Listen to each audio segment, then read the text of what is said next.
Today, we're going to keep talking about micromanagers, but this time I'm talking to the micromanagers. So, let me just say this before we even get into it. I was a micromanager, and I was also a non delegator. So, I think those two combinations are kind of like the worst combinations that you could have, where I wouldn't delegate things. So I'm just going to do it all on myself because I know how to do it and I'll be the one that's doing it correctly. And when things were forced to be delegated, I was micromanaging because I knew how I felt about the work, what I needed out of the work, what the work needed to look like. So I was intent on making sure that if it got done right. So let's just be real. In the previous video, I already exposed the fact that micromanaging is fear-based leadership. And I'm going to take it a little further. Micromanaging is failed leadership. It might sting, it might hurt. You think you're a leader, but you micromanage, your leadership style is failing. Mainly because of two things. Leaders who lead well produce quality work from other people, not because they were riding their back, not because they were micromanaging or nitpicking every little single thing. That's not what made it successful. More than likely, if you're a micromanager and your project, your work results are actually being successful, it's in spite of you. Now let's get into it. Micromanaging is exhausting. It's too much work. Like literally, as we said in the previous video, if you have somebody who's meant to do the job, why aren't you letting them do it? Micromanaging is as if you are holding your own work, your own workload, your own expectations, your own plate, but you will not, cannot let someone else's plate go. So look at you, you're walking around with two plates. Nobody wants to live like that. Now, if micromanaging is the way that you get off because you are a control freak, and I don't mean to be derogatory, but some people get their self value in being able to tell people what to do and be in charge. That's a whole nother issue. I'm not talking to those people. I'm talking to the people, again, who want to do a great job at what they do, but for some reason or another, you find yourself being a micromanager. So here's a tip on how to mitigate your micromanaging instincts, okay? And almost everything that I will ever talk about is the BME. BME. Beginning, middle, and end. Yes, I'm an artist, and it's a part of storytelling.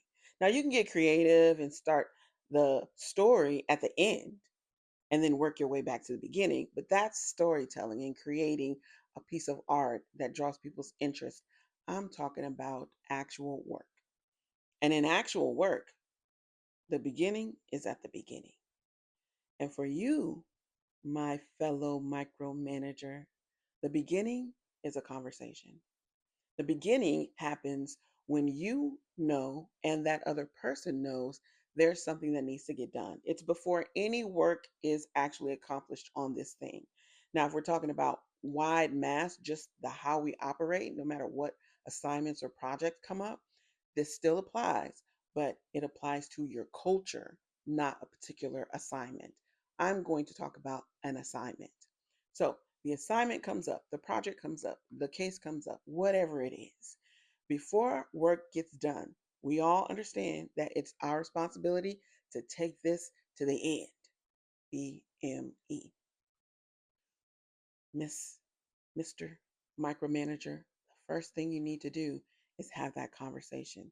And that conversation is communication. Actually, all of these steps are directly related to communication, and I'll tell you why. The beginning is where all of the important, pertinent information gets shared.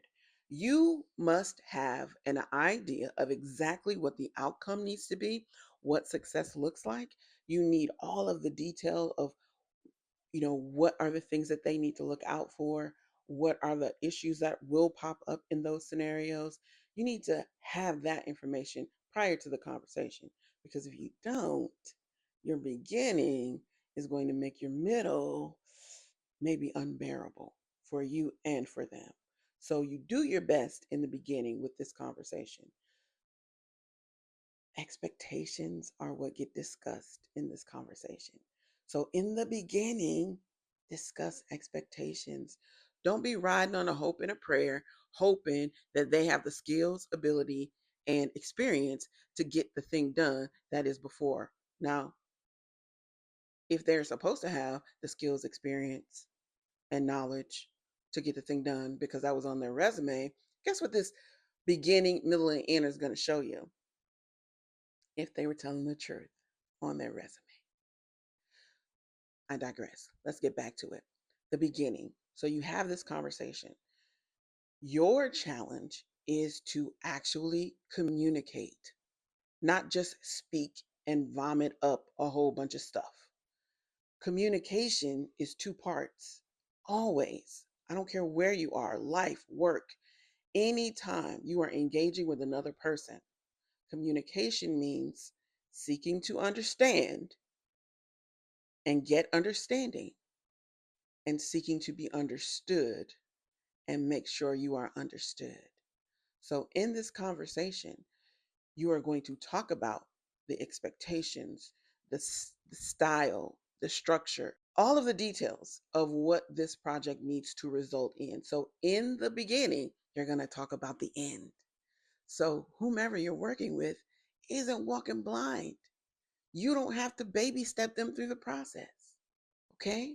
So you're going to have to do that pre work to understand what it is you need to communicate in your beginning conversation.